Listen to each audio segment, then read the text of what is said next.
রান্নাটা হচ্ছে একটা আর্ট। এটা সবাই টুকিটাকি রান্না করতে পারলেও সবার হাতে রান্না খেতে অত মজা হয় না। রান্নায় কিছু টিপস আছে, এগুলো মেনে রান্না করলে রান্না খেতে সুস্বাদু হতেই হবে। আজ আমি রান্না করব শোল মাছ। শোল মাছ রান্না করার জন্য প্রথমে আমি কড়াইতে দিয়ে দিলাম পেঁয়াজ। পেঁয়াজ দিয়ে সামান্য পরিমাণ তেল দিয়ে দিছি, তেল বেশি খাবো না। তারপর দিয়ে দিলাম ফ্রিজ থেকে বের করা পেঁয়াজ রসুন বাটা। এরপর দিয়ে দেবো আদা বাটা এবং জিরা বাটা। এগুলো ফ্রিজ থেকে কেবল বের করেছি, আগে বের করতে মনে ছিল না, তাই বরফ সহই কেটে দিয়ে দিলাম।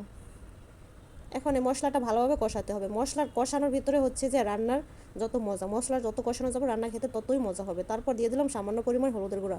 এখানে আমি মরিচের গুঁড়া দেবো না, কাঁচা মরিচ দেবো, তাই মরিচের গুঁড়া দিলাম না। হলুদের গুঁড়া দিয়ে ভালোভাবে মশলাটা কষিয়ে নিচ্ছি। এরপরে দিয়ে দিলাম লবণ, পরিমাণ মতো লবণ দিয়ে দিচ্ছি।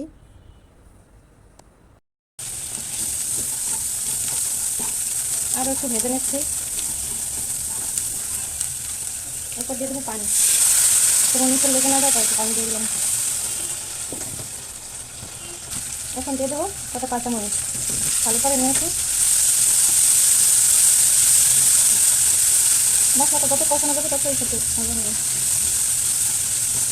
মশলা ভালোভাবে কষানো হয়ে গেছে, এখন দিয়ে দেবো হলুদ দিয়ে ধুয়ে রাখা ওই শোল মাছ।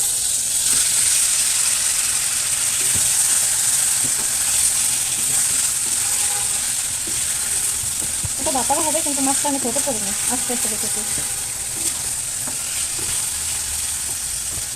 ঢাকনা দিয়ে একটু কষিয়ে নেব। এই কষানোর সময় গ্যাসটা একটু কমিয়ে নিতে হবে যেন নিচে লেগে না যায়।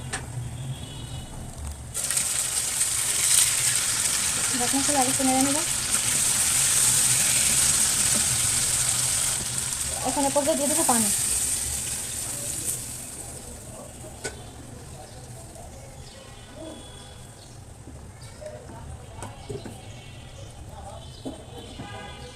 এখন ঢাকনা দিয়ে ডেকে কিছু সময় জাল করে নেব। মাছ রান্না প্রায় হয়ে গেছে, এখন টমেটো দিয়ে দেবো।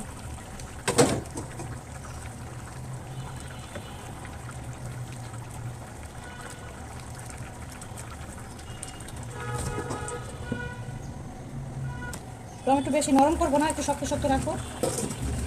টমেটো সিদ্ধ হয়ে গেছে, এখন এ পর্যায়ে দিয়ে দেবো ধনিয়া পাতা।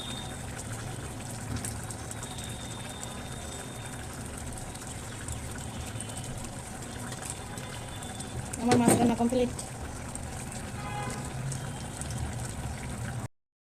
আজকের জন্য এখানে রান্না করেছি টমেটো দিয়ে শোল মাছ,